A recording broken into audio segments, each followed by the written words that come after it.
An aeroplane is flying at 486 knots towards a beacon transmitting on a frequency of 12 gigahertz. What is the change in frequency observed? What is the change in frequency observed? You can copy down the options. So you're given that an aeroplane is flying at a velocity of 486 knots directly towards a beacon transmitting on a frequency of 12 gigahertz. The change in frequency observed will be. What do you think is going to be the mode of propagation here? 12 gigahertz. So everything that is VHF or above, we use a line of sight propagation. We cannot use sky waves, right? Or we cannot use ground waves, right? So if I draw a small diagram here, so we have a transmitter that is transmitting on a frequency of 12 gigahertz. And what is the aircraft doing? The aircraft is flying at 486 knots. Now what you have to understand here is it is flying towards. So what happens when you fly towards the station? What happens to the frequency shift that the aircraft will experience is going to increase. Remember the example I told you about moving towards the waves? Yes, so it's going to increase, and you have to find out that a change in frequency observed at the receiver, which is here. And what is that change in frequency called? That is what is called as the Doppler frequency, also called as a beat frequency. Now how will you find out that? What is the speed of transmission? So we assume that speed of light is it's electromagnetic wave, so speed of light, see? And what is the velocity of the aircraft? That is 486 knots. So what is the equation here? The relative velocity divided by speed of light is equal to the Doppler frequency divided by frequency of the transmission, right? What is the relative velocity?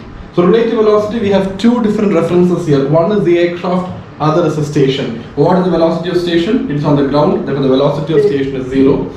So any relative velocity is only because of the velocity of the aircraft, right? Therefore this is simply the velocity of the aircraft divided by c, ft by ftx. You have to find out this frequency shift here, which is velocity of the aircraft, which is 486 knots, multiplied with what is the frequency of transmission? 12 gigahertz, right, into 10 to the power 9, right, divided by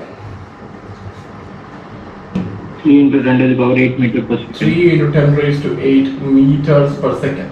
Now whatever conversion you think of the unit is required, you have to apply it here before you find the answer. Don't just put the values and find the answer straight. You'll go wrong. 486 is in knots. 12 10 raised to minus 10 raised to 9 is in hertz, which is second inverse, and then you have 3 10 to the power 8 meters per second. So how will you convert this? Nautical miles per hour. So I need to convert this nautical miles per hour into meters per second. How will I do that? By multiplying. You can use your nav computer to do that, or you can multiply it with 1852. It will give you in meters. And how will you convert hours to seconds? By multiplying with 3600. So now it is in meters, and this is in seconds. Seconds, meters, seconds. Yes, now everything is in the same unit. So if you use the conversion here, 1 nautical mile is equal to 1852 meters, and 1 hour is equal to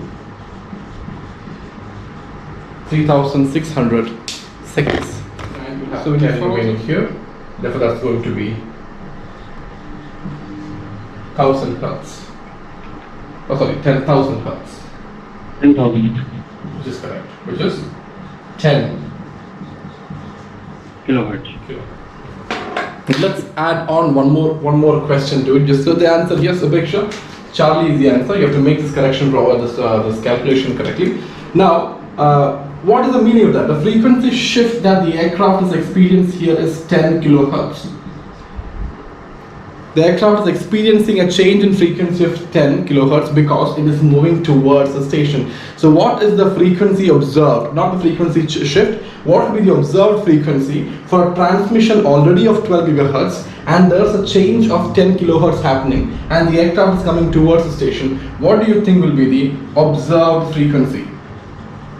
12 gigahertz plus 10 kilohertz. Exactly, because since you are coming towards the station, it has to be plus. It increases. 12 gigahertz plus 10 kilohertz. Now the final answer is not really important because you can find the final answer. Only thing is the units are different.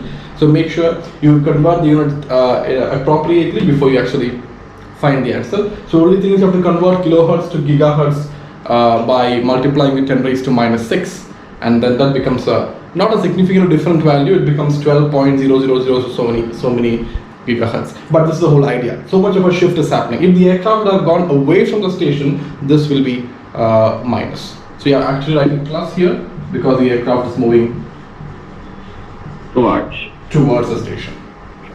Make sense? So you can write that as well. You can just note this. Observed frequency at the aircraft is 12 gigahertz plus 10 kilohertz.